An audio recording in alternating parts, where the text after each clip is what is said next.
لا تخلي عينك ورا الناس، قول شكرا لله على هذه النعمة. هو عبال النعمة بس جيبه متروس.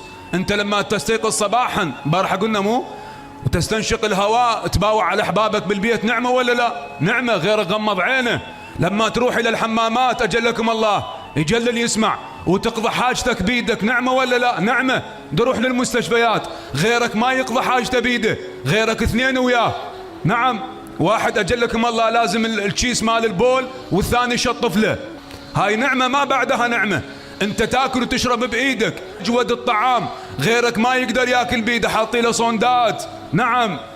التغذية تأتي عبر الصندة من خلال المعدة. نعمة. عبال البعض بس الفلوس النعمة، لا، قحط فلوس. انا ادليك على ناس عندها فلوس ما يقدر ياكل الاكل اللي تاكل انت. اي نعم والله، ما كله محروم من عنده. ضغط وسكر ومحترق الجو عنده، ما يقدر ياكل. فلوسه شي يسوي له؟ ما يسوي له شيء. فانت لما تستيقظ صباحا يوميا، اول ما تفتح عينك الصبح شو تسوي؟ تقول شكرا لله. يوميا جرب، خليه ورد.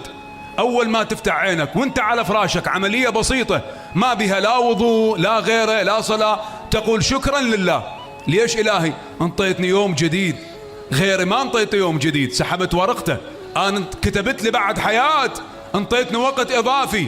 شوفوا كرة القدم، اعطيكم مثال بكرة القدم، ليش يعطون وقت اضافي؟ من اجل الفوز او الخسارة، صح؟ الله عز وجل منطينا وقت اضافي غير هذا الوقت المحدد لنا، وبالدليل العملي مو النظري، مو آراء شخصية ابدا. احنا كنا العباد منطينا وقت اضافي، مو الوقت الاصلي. الوقت الاصلي ما لك علاقة به، الله منطيك وقت اضافي. وين الوقت الاضافي؟ اذا تصل الى رحمك ينطيك وقت اضافي ولا لا؟ نعم. باعتبار صلة الارحام تطيل في الاعمار. اذا اكسيت اليتيم انطاك وقت اضافي بعد ولا لا؟ نعم.